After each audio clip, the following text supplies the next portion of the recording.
The purpose of this film is to give you a general survey of what has to be done to a bomber when it returns from one operation in order to prepare it for the next, with particular reference to the armourer's duties. On landing, the pilot will first taxi his aeroplane to its dispersal point. Dispersal is the name given to the system of keeping aircraft and other equipment spread about the aerodrome so as to offer no concentrated target to the enemy. Having parked their machine, the crew go off in search of well-earned rest and refreshment, and to make their report to the intelligence officer. As soon after dawn, as may be determined by the needs of the moment, the ground crew begin their task of preparing the aeroplane for its next operation. First on the scene is the refueling squad, for all aircraft must be kept with tanks full, ready to take the air as quickly as possible in case of emergency. Furthermore, a supply of fuel and oil will be needed for test purposes. Any bombs which may not have been used are removed by the armourers, and in accordance with the schedule of whatever inspection is due, fitters examine the engines and make any adjustments, repairs or renewals which may be necessary.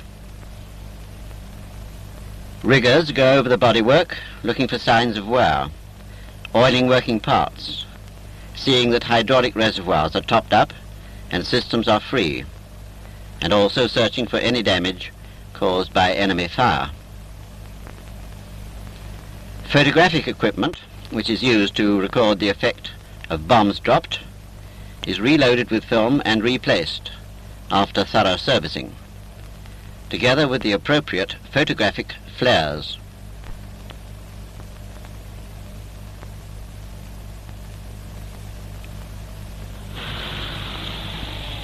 Owing to the height at which our aircraft operate, a quantity of oxygen is used by the crew on each flight and must therefore be replenished after every operation. These oxygen bottles are liable to explode, with fatal results if dropped or knocked. At some aerodromes, maintenance of aircraft guns is carried out by armourers, at others by the air gunners themselves.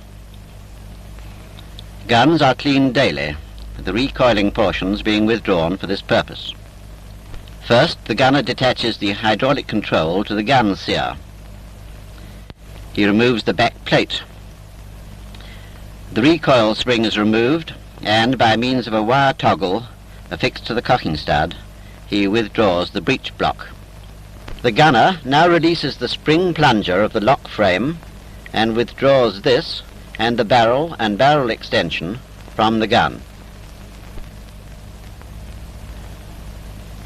The guns not having been fired on this particular operation, they merely need pulling through with the cleaning rod to which is attached a piece of very lightly oiled flannelette.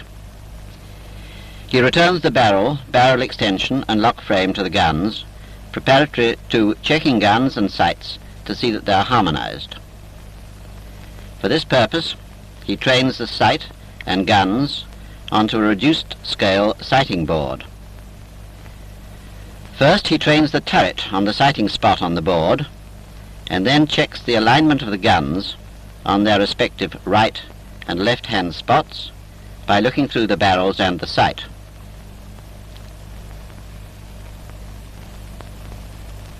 Meanwhile, in the ammunition filling room, machine gun belts are being prepared by means of the belt filling machine.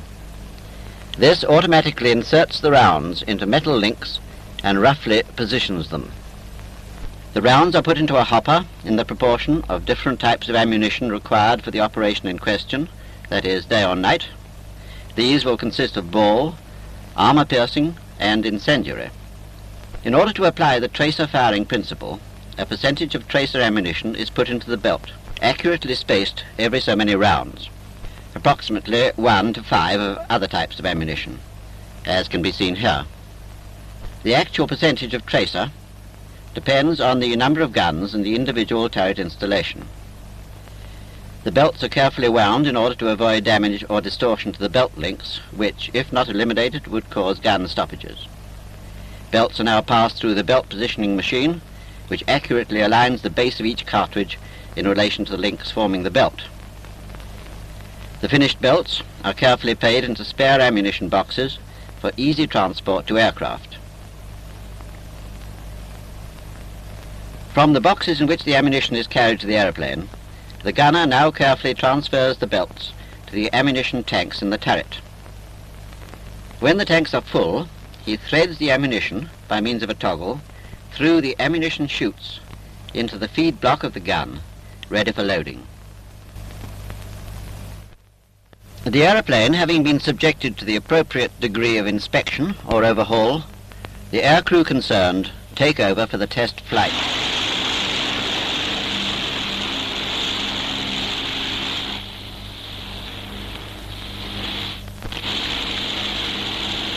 During the test flight, which lasts some 20 minutes, engines, radio, guns, controls, bomb release gear and other parts are subjected to a working test.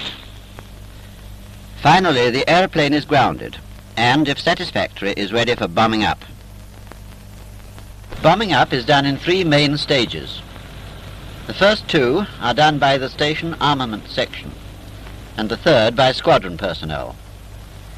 The first is the collection of the bombs from the bomb store. The second is the fusing of the bombs at the fusing point. And the third is the loading of the bombs onto the aircraft.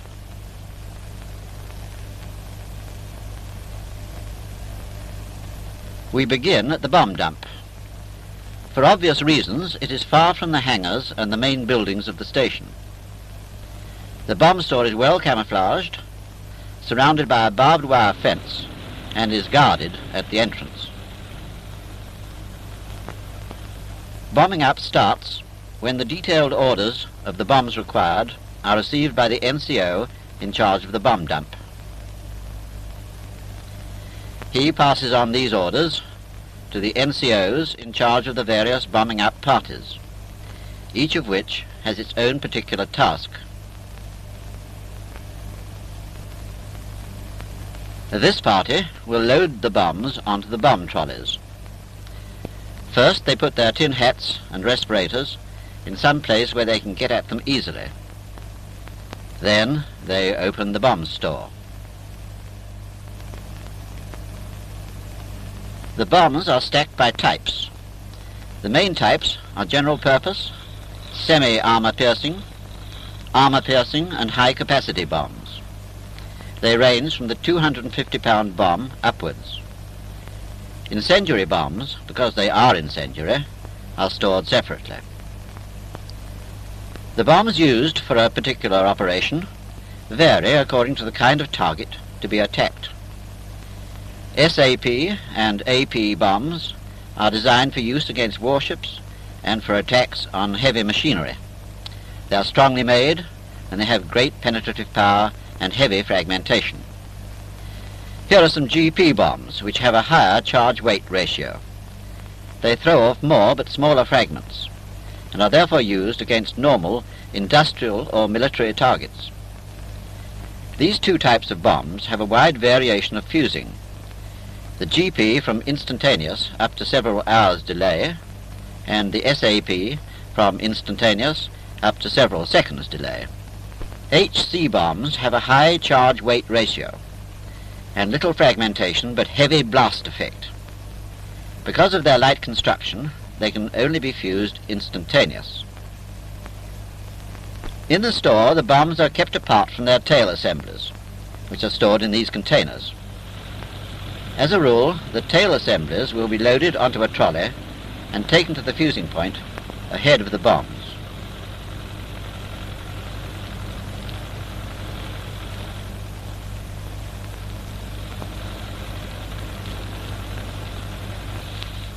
The bombs are lifted from their stacks by overhead gantries, or in some types of bomb dump, by cranes. They are loaded onto bomb trolleys for conveyance between bomb store, fusing point and aircraft. By means of slings, as many as 4 250-pound bombs can be lifted at once.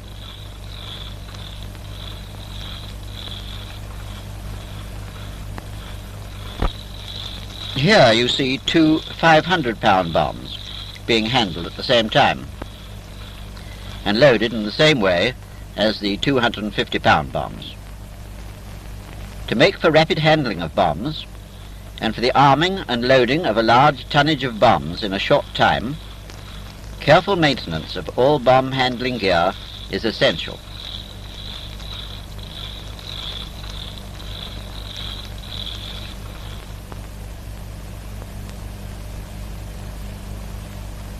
Larger bombs, such as this 1,000-pound GP, need special slings and tackle.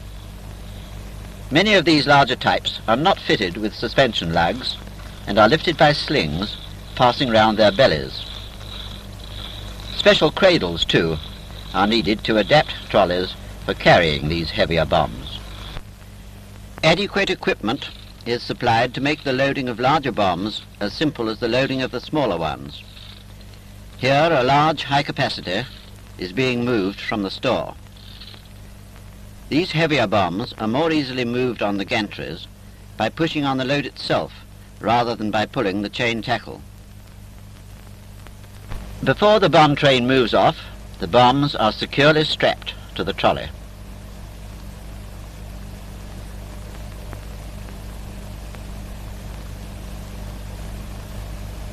Transit bases, made either of wood or, as you see here, of metal, may be removed either before the bomb train leaves the store or in dirty weather when it arrives at the fusing point. When the bases are removed, you can see the tail pistols. When all the bombs have been loaded, the bomb trolleys move off from the bomb store to the fusing point. The fusing point, where possible, lies between the bomb store and the aircraft dispersal points. The bomb train carrying the tail assemblies and their containers arrives first. The second bombing out party, who are waiting to fuse the bombs, take the containers from the bomb train. They remove the nose pistols and test them to see that the arming vanes are in working order and the safety devices intact.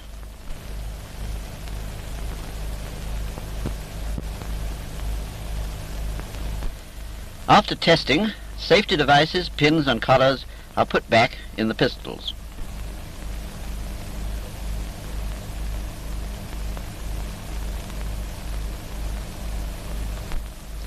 They inspect and test tail assemblies, first removing the safety clip from the arming vane.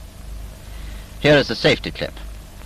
Its purpose is to prevent the arming vane being rotated before the bomb is dropped.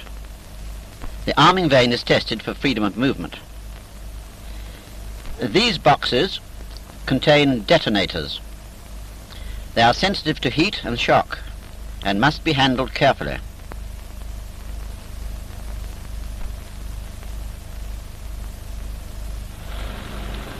Most of the testing of components has been done by the second party, whilst the first party was loading the bombs up in the bomb store. The actual fusing, therefore, starts immediately on the arrival of the bombs at the fusing point.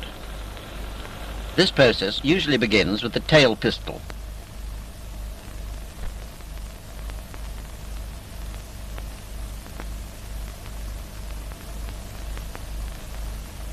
The tail pistol is examined to make sure that the arming vane nut and striker move freely.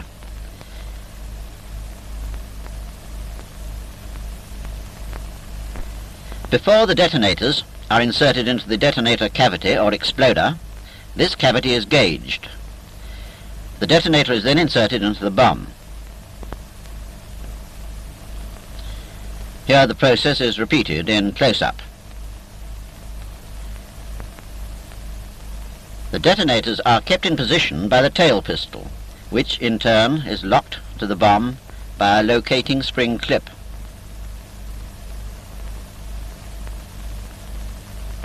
Noses of the bombs are fused in a similar way. First the transit plug is removed, then the gauge is inserted in the detonator cavity, and then the detonator.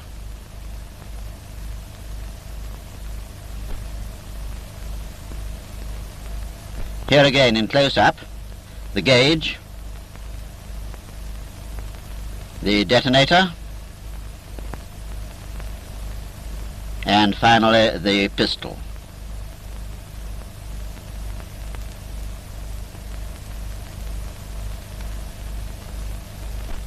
The tail assemblies are now clipped onto the bombs.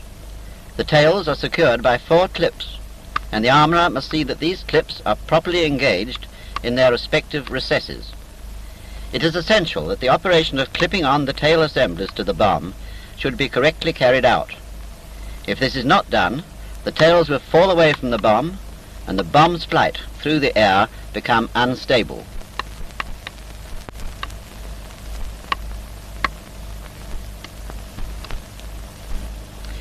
Arming vane mechanisms are again checked for freedom of movement. After this test, the safety clip is relocated so that the arming vane is locked. When the NCO in charge is satisfied that all bombs have been properly fused and that safety devices are intact, the train moves off to the aircraft. Another bomb train with a load of incendiary bombs in their boxes arrives at the fusing point. The boxes are unloaded and stacked on one side. These bombs are carried on the aircraft in small bomb containers. Here is one of them being put on the loading cradle. Small bomb containers can be adjusted to take several types of small bomb. The containers are lightly constructed and fragile, so they must be carefully examined before use for distortion and security of releases and partitions. The bomb releases are examined and electrically tested to ensure that the release system is working properly.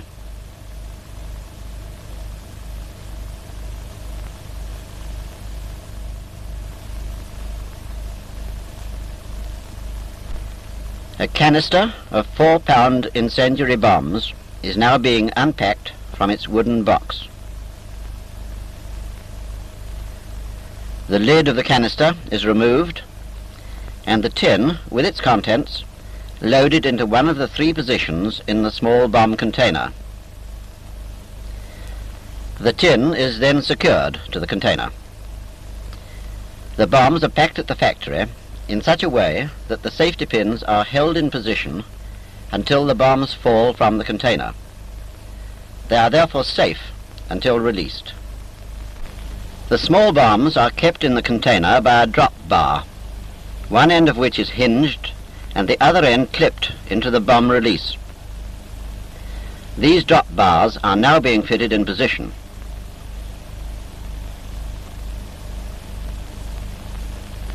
After engagement, the drop bars and bomb releases are tested for security by pulling on the drop bar and moving the cocking piece and the test plunger on the bomb release. The transporter is then clipped onto the container and the container inverted by rolling the loading cradle, which is then removed.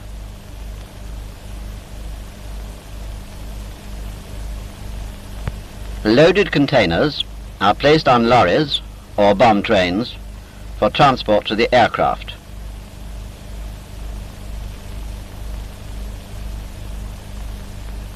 The bomb train, which here, for the sake of example, is loaded with 4 250s, 2 500s, and 1 1,000-pound bomb, now arrives at the aircraft. The method of hoisting and loading, which you see now, is peculiar to the Wellington.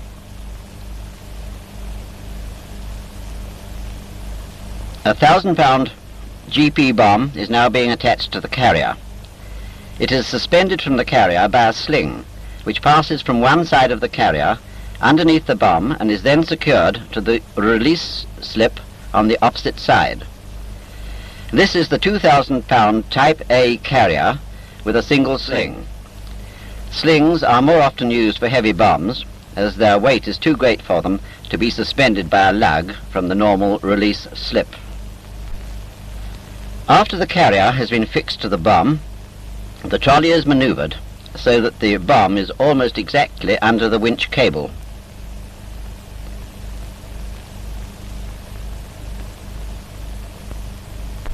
The cable is then attached to the carrier and the whole is hoisted into the aircraft by means of a winch.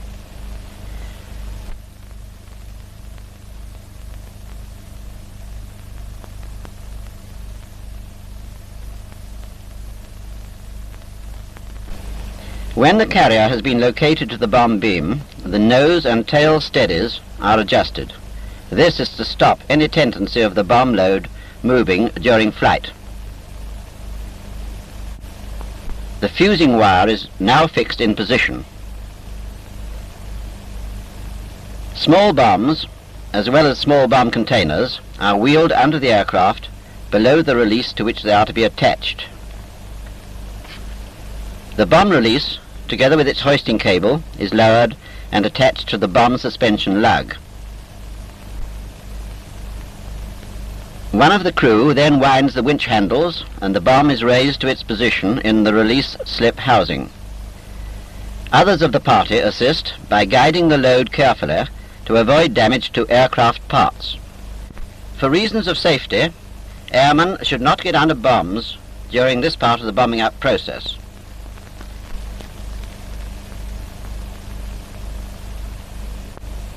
One of the most important details of loading is attaching the fuse setting control links. One end of the link engages in the safety collar of the nose or tail pistol, and the other in the fuse setting control box.